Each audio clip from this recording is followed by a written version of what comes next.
Hello दोस्तों, स्वागत है आपका हमारे चैनल यूपी एग्जाम क्रिजर में।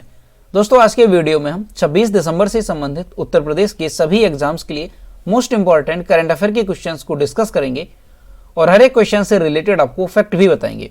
और वीडियो के अंत में हम आपसे एक क्वेश्चन भी पूछेंगे जिसका जवाब आपको कमेंट बॉक्स में देना है। और अगर आपको इसकी PDF डाउनलोड करनी है तो इसकी PDF आप हमारे टेलीग्राम ग्रुप से डाउनलोड कर सकते हैं। टेलीग्राम ग्रुप की लिंक आपको वीडियो के डिस्क्रिप्शन में मिल जाएगी। तो चलिए शुरू करते हैं। आज का सेशन शुरू करने से पहले हम कल के क्वेश्चंस का रिवीजन करेंगे। कल का पहला क्वेश्चन है, हाल ही में प्रधानमंत्री जनधन योजना के तहत खाते खोले जाने में सबसे ऊपर कौन सा राज्य रहा? इसका जो करेक्ट आंसर है वो है option number B, Uttar Pradesh. अगला क्वेश्चन है, यूपी सरकार ने उत्तर प्रदेश में ड्रोन निर्माण इकाइयां स्थापित करने की योजना तैयार की है। यह किस क्षेत्र में उपयोगी होगा?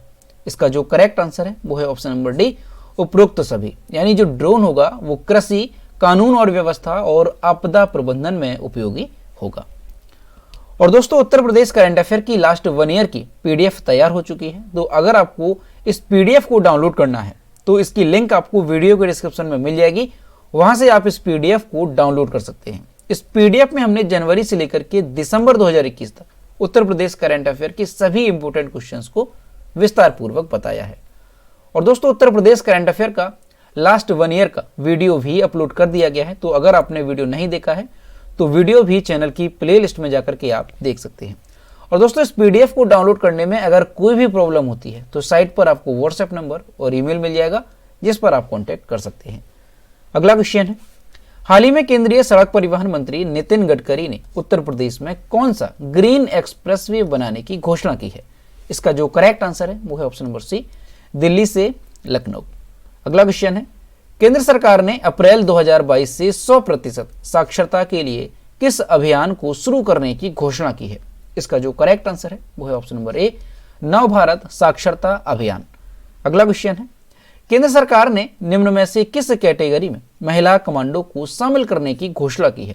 इसका जो करेक्ट आंसर है वो है ऑप्शन नंबर बी, Z+ सुरक्षा। यानी Z+ सुरक्षा जो लोगों को दी जाती है तो अब उसमें महिला कमांडो भी शामिल होंगे। अगला क्वेश्चन है, किस राज्य सरकार ने ट्रांसजेंडरों को पुलिस में 1% आरक्षण देने की घोषणा की है? इसका जो करेक्ट आंसर है वो है ऑप्शन नंबर ए, कर्नाटक सरकार ने। अगला क्वेश्चन है, किस राज्य के मुख्यमंत्री ने राज्य के दुर्गम और पिछड़े क्षेत्रों में स्वास्थ्य सेवाएं उपलब्ध कराने हेतु मुख्यमंत्री वायु स्वास्थ्य सेवा एयर एम्बुलेंस की शुरुआत की है? इसका जो करेक्ट आंसर है वो है ऑप्शन नंबर बी, ओडिशा सरकार ने। अगला क्वेश्चन है, भारत में राष्ट्रीय उपभोक्ता अधिकार दिवस निम्न में से किस दिन मनाया जाता है? तो ये मनाया जाता है 24 दिसंबर को। यानी ऑप्शन नंबर सी इसका करेक्ट होगा। अगला क्वेश्चन है, रक्षा अनुसंधान और विकास संगठन यानी DRDO ने ओडिशा के चांदीपुर तट से high speed expendable aerial target का सफल परीक्षण किया है। उसका नाम क्या है? इसका जो करेक्ट आंसर है वो है ऑप्शन नंबर डी, अभ्यास। तो दोस्तों, ये थे कल के क्वेश्चंस जिसका हमने रिवीजन किया। अब हम शुरू करते हैं आज का सेशन। आज का पहला क्वेश्चन है, भारत सरकार की आवास सॉफ्ट की वेबसाइट पर परफॉर्मेंस इंडेक्स में किस जिले ने प्रथम स्थान प्राप्त किया? इसका जो करेक्ट आंसर है वो है ऑप्शन नंबर ए, अमेठी ने। प्रधानमंत्री आवास योजना ग्रामीण के तहत आवास निर्माण के मामले में अमेठी जिले ने देश में पहला स्थान प्राप्त किया। पंजाब के फरीदकोट जनपद और उत्तर प्रदेश के गाजियाबाद को जो है क्रमशः द्वितीय और तीसरे स्थान पर रखा गया। वर्ष 2020-21 में जनपद अमेठी को आवंटित लक्ष्य रखा गया था 16,507 और वहां पर कितने आवास स्वीकृत किए गए? तो ध्यान रखना है 16,492। 16,479 लाभार्थियों की प्रथम किस्त में 16,380 लाभार्थियों को, द्वितीय किस्त 16,086 लाभार्थियों की एवं तृतीय किस्त 16,215 आवासों को पूर्ण किया गया, जो लक्ष्य का 98.23% है। तो दोस्तों, क्वेश्चन मोस्ट इंपॉर्टेंट है, आपको अच्छे से ध्यान रखना है कि प्रधानमंत्री आवास योजना ग्रामीण के तहत आवास निर्माण के मामले में किस जिले को देश भर में पहला स्थान प्राप्त हुआ? तो उत्तर प्रदेश के अमेठी को देश भर में पहला स्थान प्राप्त हुआ। वहीं अगर दूसरा स्थान देखा जाए तो पंजाब के फरीदकोट को, तीसरा स्थान देखा जाए तो उत्तर प्रदेश के गाजियाबाद को। अब दोस्तों, अमेठी की अगर बात की जाए तो 2020-21 में जनपद अमेठी में जो लक्ष्य रखा गया था आवास आवंटित का, कितना रखा गया था? तो 16,507 और यहां पर कितने आवास स्वीकृत हुए? तो 16,492। यानी कि जो लक्ष्य रखा गया था अमेठी में उसका 98.23% आवास का आवंटन किया गया।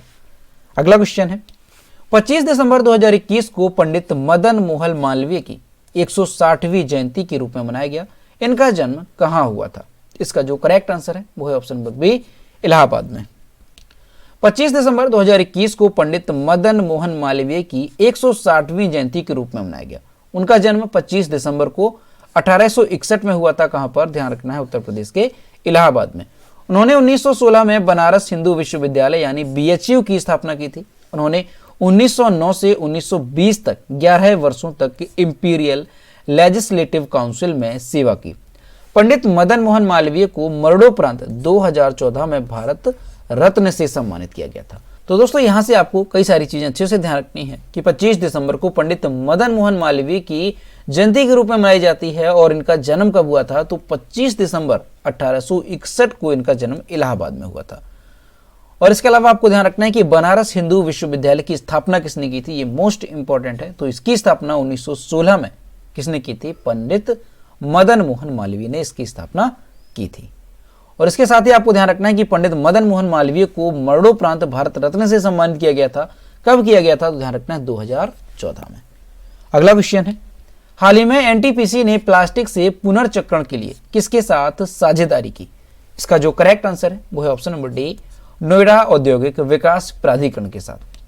NTPC लिमिटेड ने ग्रेटर नोएडा औद्योगिक विकास प्राधिकरण यानी GNIDA के साथ नगर पालिका के ठोस कचरे के दहनशील भागों की सोर्सिंग के लिए एक समझौते पर हस्ताक्षर किए, जिन्हें रिफ्यूज्ड व्युत्पन्न ईंधन यानी RFD भी कहा जाता है। समझौता ज्ञापन के अनुसार GNIDA यानी ग्रेटर नोएडा औद्योगिक विकास प्राधिकरण 10 वर्षों की अवधि के लिए NTPC को RFD यानी रिफ्यूज्ड व्युत्पन्न ईंधन के 20 टन प्रतिदिन की आपूर्ति करेगा।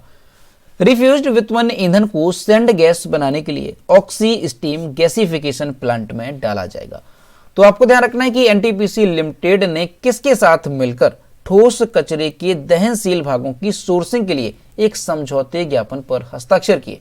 तो ध्यान रखना है ग्रेटर नोएडा औद्योगिक विकास प्राधिकरण के साथ। अगला क्वेश्चन है, किस राज्य ने बस यात्रा के लिए चलो मोबाइल एप्लीकेशन और स्मार्ट कार्ड लॉन्च किया? इसका जो करेक्ट आंसर है वो है ऑप्शन नंबर सी, महाराष्ट्र ने। महाराष्ट्र राज्य के पर्यावरण एवं पर्यटक मंत्री आदित्य ठाकरे ने चलो मोबाइल एप्लीकेशन और चलो स्मार्ट कार्ड लॉन्च किए, जो कि वृहन मुंबई इलेक्ट्रिक सप्लाई एवं ट्रांसपोर्ट बस टिकटों की डिजिटल और अग्रिम खरीद की सुविधा के लिए लॉन्च की गई है। राज्य सरकार ने चलो मोबाइल एप्लीकेशन के रखरखाव के लिए अगले 6 सालों के लिए 85 करोड़ रुपए जारी किए हैं। तो आपको ध्यान रखना है कि महाराष्ट्र सरकार ने चलो मोबाइल एप्लीकेशन और चलो स्मार्ट कार्ड लॉन्च किए हैं। अब दोस्तों यहां पर महाराष्ट्र की बात है तो ये है मैप में महाराष्ट्र। महाराष्ट्र की कैपिटल क्या है? तो मुंबई महाराष्ट्र की कैपिटल है। महाराष्ट्र के चीफ मिनिस्टर हैं उद्धव ठाकरे और महाराष्ट्र के गवर्नर हैं भगत सिंह कोश्यारी। और महाराष्ट्र में लोकसभा सीटों की संख्या कितनी है? तो ध्यान रखना है 48 यहां पर लोकसभा सीटों की संख्या है और 19 यहां पर राज्यसभा सीटों की संख्या है। और इसके साथ ही आपको ध्यान रखना है कि जो महाराष्ट्र है इसकी एरिया वाइज अगर रैंकिंग देखी जाए, एरिया वाइज अगर भारत में देखा जाए तो ये 3rd नंबर पर आता है। और अगर पॉपुलेशन वाइज देखा जाए तो इसकी रैंकिंग कितनी है? तो ध्यान रखना है ये 2nd नंबर पर आता है। यानी जनसंख्या के हिसाब से अगर देखा जाए तो ये भारत का दूसरा सबसे बड़ा राज्य है और अगर क्षेत्रफल की दृष्टि से देखा जाए तो ये भारत का तीसरा सबसे बड़ा राज्य है। और यहीं पर आपको ध्यान रखना है कि क्षेत्रफल की दृष्टि से भारत का सबसे बड़ा राज्य कौन सा है? तो राजस्थान। और पॉपुलेशन वाइज अगर देखा जाए भारत का सबसे बड़ा राज्य कौन सा है? तो उत्तर प्रदेश। एरिया वाइज अगर सबसे छोटा राज्य देखा जाए तो कौन सा है? तो ध्यान रखना है गोवा। और जनसंख्या की दृष्टि से अगर छोटा राज्य देखा जाए तो वो क्या है? सिक्किम। तो ये सारे पॉइंट्स आपको अच्छे से ध्यान रखने हैं, इनसे एग्जाम में क्वेश्चन पूछे जाते हैं। अगला क्वेश्चन है, किसने वर्ष 2021 का मदर टेरेसा मेमोरियल अवार्ड जीता? इसका जो करेक्ट आंसर है वो है option number A, Anil Prakash Joshi ने। सामाजिक नियम 2021 के लिए इस वर्ष के पद्म भूषण सम्मान से सम्मानित पर्यावरणविद अनिल प्रकाश जोशी को मदर टेरेसा मेमोरियल अवार्ड से सम्मानित किया गया। वहीं अर्थ शॉर्ट प्राइज के विजेता विद्युत मोहन और उत्तराखंड की युवा पर्यावरण कार्यकर्ता रिधिमा पांडे भी इस पुरस्कार के प्राप्तकर्ता रहे। इस पुरस्कार के विजेताओं को यह सम्मान हार्मनी फाउंडेशन, जो कि मदर टेरेसा मेमोरियल अवार्ड देती है, के संस्थापक डॉक्टर अब्राहिम मथाई द्वारा दिया गया है। तो आपको ध्यान रखना है कि 2021 के लिए जो मदर टेरेसा मेमोरियल अवार्ड है उससे किसे सम्मानित किया गया, तो पर्यावरणविद डॉक्टर अनिल प्रकाश जोशी। और इसके साथ ही आपको ध्यान रखना है कि विद्युत मोहन और उत्तराखंड की युवा पर्यावरण कार्यकर्ता रिद्धिमा पांडे को भी इस पुरस्कार से सम्मानित किया गया। और सबसे इंपॉर्टेंट है यहाँ पर कि जो मदर टेरेसा मेमोरियल अवार्ड दिया जाता है उसे कौन देता है, तो ध्यान रखना है हार्मनी फाउंडेशन के द्वारा इस अवार्ड को दिया जाता है। अगला क्वेश्चन है, अमेरिका में जूनियर स्क्वैश ओपन जीतने वाली पहली भारतीय महिला कौन बनी? इसका जो करेक्ट आंसर है वो है option number B, Anahat Singh. Anahat Singh America के फिलाडेल्फिया में आयोजित जूनियर ओपन स्क्वैश टूर्नामेंट जीतने वाली पहली भारतीय महिला बनी, जिसमें 13 वर्षीय अनाहत सिंह ने अर्लेन स्पेक्टर सेंटर में खेले गए फाइनल मैच में मिस्र की जयदा मोरोई को हराया है, जिसमें 41 देशों के कुल 850 से अधिक स्क्वैश जूनियर खिलाड़ियों ने हिस्सा लिया था। तो दोस्तों क्वेश्चन भी मोस्ट इंपॉर्टेंट है, आपको अच्छे से ध्यान रखना है कि जो अनाहत सिंह है इनकी उम्र कितनी है, ये 13 वर्षीय है और इन्होंने अमेरिका के फिलाडेल्फिया में जो आयोजित की गई थी जूनियर ओपन स्क्वैश टूर्नामेंट, तो उसे जीतने वाली ये पहली भारतीय महिला बन गई है, इसलिए नाम इनका आपको अच्छे से ध्यान रखना है। अगला क्वेश्चन है, भारत में सुशासन दिवस कब मनाया जाता है? इसका जो करेक्ट आंसर है वो है ऑप्शन नंबर डी, 25 दिसंबर को। भारत में गुड गवर्नेंस डे यानी सुशासन दिवस प्रतिवर्ष 25 दिसंबर को मनाया जाता है। इस दिन देश भारत रत्न और पूर्व प्रधानमंत्री अटल बिहारी वाजपेयी की जयंती मनाता है। इस दिन को मनाने का उद्देश्य क्या है, तो देश के छात्रों और नागरिकों को सरकार के कर्तव्यों और जिम्मेदारियों के बारे में बताना है, जिसे उन्हें पूरा करने की आवश्यकता है। साल 2014 में वर्तमान प्रधानमंत्री नरेंद्र मोदी ने स्वर्गीय अटल बिहारी वाजपेयी के सम्मान में हर साल 25 दिसंबर को गुड गवर्नेंस डे मनाने की घोषणा की थी।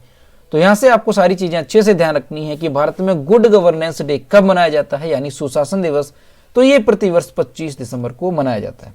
और ये किसके जन्म दिवस पर मनाया जाता है, तो ध्यान रखना है अटल बिहारी वाजपेयी जो कि भारत के पूर्व प्रधानमंत्री रहे, उनकी जन्म दिवस पर यह सुशासन दिवस मनाया जाता है। और यहाँ पर आपको ध्यान रखना है कि जो अटल बिहारी वाजपेयी है इनका जन्म कब हुआ था, तो ध्यान रखना है 25 दिसंबर कब हुआ था, 25 दिसंबर 1924 को इनका जन्म हुआ था। कहां पर, तो ध्यान रखना है मध्य प्रदेश के ग्वालियर में इनका जन्म हुआ था। और इसके अलावा आपको ध्यान रखना है कि जो सुशासन दिवस है इसके मनाए जाने की घोषणा कब की गई थी, तो साल 2014 में इसे मनाए जाने की घोषणा की गई थी 25 दिसंबर को। किसने, तो प्रधानमंत्री नरेंद्र मोदी ने। और दोस्तों अटल बिहारी वाजपेयी के बारे में अगर देखें कि जो अटल बिहारी वाजपेयी हैं 3 बार भारत के प्रधानमंत्री के रूप में इन्होंने कार्य किया।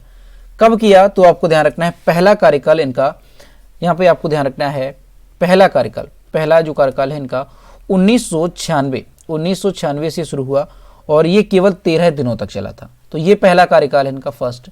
सेकंड कार्यकाल की अगर बात की जाए तो सेकंड कार्यकाल ये कब प्रधानमंत्री बने थे, तो दूसरी बार ये 1998 मार्च 1998 से लेकर के ये कब तक रहे थे, तो अप्रैल 1999, मार्च 1998 से लेकर के अप्रैल 1999 तक ये दूसरी बार भारत के प्रधानमंत्री रहे। और तीसरी बार ये कब रहे, तो ध्यान रखना है यहाँ पर थर्ड आपको ध्यान रखना है, तीसरी बार ये रहे हैं 1999 से 2004 तक, 1999 से लेकर के 2004 तक ये तीसरी बार भारत के प्रधानमंत्री रहे। तो ये तीनों कार्यकाल भी आपको ध्यान रखने हैं और ये 3 बार भारत के प्रधानमंत्री रहे, ये भी आपको ध्यान रखना है। इसके अलावा अगर देखा जाए जो पूर्व प्रधानमंत्री अटल बिहारी वाजपेयी थे ये 7 बार लोकसभा के लिए चुने गए और उनका पहला प्रवेश जो संसद में हुआ था वो कब हुआ था, तो ध्यान रखना है 1962 में राज्यसभा के माध्यम से। तो ये सारी चीजें आपको अटल बिहारी वाजपेयी से रिलेटेड अच्छे से ध्यान रखनी है, यहां से भी क्वेश्चन पूछे जा सकते हैं। अगला क्वेश्चन है, हाल ही में किसने कृषि प्रदर्शनी एग्रोविजन का उद्घाटन किया? इसका जो करेक्ट आंसर है वो है ऑप्शन नंबर ए, कृषि मंत्री नरेंद्र सिंह तोमर ने। कृषि मंत्री नरेंद्र सिंह तोमर ने 24 दिसंबर 2021 को नागपुर में 4 दिवसीय कृषि प्रदर्शनी एग्रोविजन का उद्घाटन किया। यह प्रदर्शनी 27 दिसंबर तक चलेगी। इसमें डेयरी उद्योग के विकास जैसे विभिन्न विषयों पर सेमिनार और सम्मेलन होंगे। इस प्रदर्शनी में किसानों के लिए कार्यशाला, डेयरी विकास परिषद भी आयोजित की जाएगी। तो आपको अच्छे से ध्यान रखना है कि नागपुर में 4 दिवसीय कृषि प्रदर्शनी एग्रोविजन का उद्घाटन किसने किया, तो कृषि मंत्री नरेंद्र सिंह तोमर ने। कब किया, तो 24 दिसंबर को। अगला क्वेश्चन है, दिसंबर 2021 में भोपाल में आयोजित 64वीं राष्ट्रीय निशानेबाजी चैंपियनशिप में निम्नलिखित में से किसने सीनियर और जूनियर एयर राइफल दोनों में स्वर्ण पदक जीते? इसका जो करेक्ट आंसर है वो है option number B, Divyansh Singh Pawar ने। भोपाल में आयोजित 64वें राष्ट्रीय निशानेबाजी चैंपियनशिप में दुनिया की पूर्व नंबर 1 दिव्यांश सिंह पवार ने सीनियर और जूनियर एयर राइफल दोनों में स्वर्ण पदक जीते। दिव्यांश सिंह ने रुद्राक्ष पाटिल को हराकर स्वर्ण पदक जीता है। दिव्यांश ने जूनियर फाइनल में रुद्राक्ष को 252.2 अंक से हरा करके जूनियर स्वर्ण पदक भी जीता है। तो आपको अच्छे से ध्यान रखना है कि भोपाल में जो आयोजित हो रही है 64वीं राष्ट्रीय निशानेबाजी चैंपियनशिप, उसमें दुनिया की पूर्व नंबर 1 खिलाड़ी दिव्यांश सिंह पवार ने सीनियर और जूनियर एयर राइफल दोनों में स्वर्ण पदक जीता। अगला क्वेश्चन है, हाल ही में भारत सबसे मूल्यवान यूनिकॉर्न की मेजबानी करने वाला कौन सा देश बन गया? इसका जो करेक्ट आंसर है वो है ऑप्शन नंबर सी, तीसरा देश। हुरून रिसर्च इंस्टीट्यूट द्वारा 22 दिसंबर को जारी एक रिपोर्ट में कहा गया कि कुल 54 यूनिकॉर्न के साथ भारत ने यूनाइटेड किंगडम यानी यूके को सबसे अधिक ऐसी कंपनियों वाले देशों की सूची में तीसरा स्थान हासिल करने के लिए विस्थापित कर दिया। पिछले साल भारत चौथे स्थान पर था। यानी ध्यान रखना है कि हुरून रिसर्च इंस्टीट्यूट द्वारा एक रिपोर्ट जारी की गई और उसमें यह बताया गया कि भारत जो है ये यूनिकॉर्न 54 यूनिकॉर्न के साथ जो है तीसरे नंबर पर आ गया है, जिसने यूनाइटेड किंगडम को पीछे छोड़ दिया है। यानी पिछले साल भारत चौथे स्थान पर था और इस बार भारत जो है वो 54 यूनिकॉर्न के साथ तीसरे स्थान पर आ गया। अमेरिका ने कुल 254 यूनिकॉर्न जोड़े और अब कुल 487 कंपनियां प्रतिष्ठित सूची में शामिल हैं। जबकि अगर चीन की बात की जाए तो चीन ने 74 को जोड़ा है और 301 स्टार्टअप को $1 अरब से अधिक का मूल्यांकन किया। यानी चीन में 301 यूनिकॉर्न कंपनियां हो गई हैं। देश में यूनिकॉर्न की आधिकारिक संख्या कितनी है? तो ये 54 है। घरेलू कंपनियों के अलावा विदेशों में भारतीयों द्वारा स्थापित 65 यूनिकॉर्न मुख्य रूप से सिलिकॉन वैली में है। तो ये क्वेश्चन मोस्ट इंपॉर्टेंट है। यहाँ से आपको सारी चीजें अच्छे से ध्यान रखनी है कि हुरून रिसर्च इंस्टीट्यूट द्वारा जो रिपोर्ट जारी की गई है उसके अनुसार सबसे ज्यादा यूनिकॉर्न के मामले में कौन सा देश पहले स्थान पर है? तो अमेरिका। कितने यूनिकॉर्न है? 487। दूसरे नंबर पर कौन सा है? चाइना, जहां पर 301 यूनिकॉर्न है। और तीसरे नंबर पर है इंडिया, जहां पर कुल 54 यूनिकॉर्न है। अब दोस्तों यहां पर सबसे इंपॉर्टेंट है कि यूनिकॉर्न है क्या। तो देखिए, यूनिकॉर्न निजी तौर पर स्टार्टअप कंपनियां हैं जिनका मूल्यांकन $1 अरब से अधिक है। तो ऐसी कंपनियां जिनका मूल्यांकन $1 अरब से अधिक है, तो वो अमेरिका में कितनी हो गई हैं? 487। चीन में कितनी हो गई हैं? 301। और भारत में कितनी हो गई हैं? तो ध्यान रखना है 54 ऐसी कंपनियां हो गई हैं। तो इन्हीं कंपनियों क्या कहा जाता है? यूनिकॉर्न। और इसके साथ ही आपको ध्यान रखना है कि घरेलू कंपनियों के अलावा विदेशों में भारतीयों द्वारा स्थापित कितने यूनिकॉर्न है? तो ध्यान रखना है 65। तो दोस्तों ये थे 26 दिसंबर से संबंधित उत्तर प्रदेश के सभी एग्जाम्स के लिए मोस्ट इंपॉर्टेंट करंट अफेयर के क्वेश्चन जो कि हमने डिस्कस किए। अब हम देखते हैं कल के वीडियो का क्वेश्चन जो हमने आपसे पूछा था। तो यह है कल के वीडियो का क्वेश्चन जो हमने आपसे पूछा था। निम्न में से किस देश ने सतह से सतह पर मार करने वाली कम दूरी की बैलिस्टिक मिसाइल प्रलय का सफल परीक्षण किया? इसका जो करेक्ट आंसर था वो ऑप्शन नंबर बी था, भारत। और लगभग सभी स्टूडेंट्स ने इसके सही जवाब किए। और मैं आपसे हर रोज कहता हूं कि जो क्वेश्चन आपसे पूछा जाए तो सभी लोग उसका आंसर जरूर किया करो। तो ये है आज का क्वेश्चन। हाल ही में भारत के किस दिग्गज क्रिकेटर ने क्रिकेट के सभी फॉर्मेट से संन्यास लेने की घोषणा की है? ऑप्शन नंबर ए है विराट कोहली, बी है हरभजन सिंह, सी है रोहित शर्मा और डी है शिखर धवन। तो इसका जो भी करेक्ट आंसर है वो आपको कमेंट बॉक्स में बताना है। तो दोस्तों अगर आपको आज का वीडियो पसंद आया हो तो वीडियो को लाइक करें, शेयर करें और अगर अभी तक हमारे चैनल पर नए हैं तो चैनल को सब्सक्राइब करना ना भूलें। साथ ही बेल आइकन को भी प्रेस करें ताकि टाइम टू टाइम नोटिफिकेशन आप तक पहुंचता रहे। तो मिलते हैं नेक्स्ट वीडियो में। Thank you.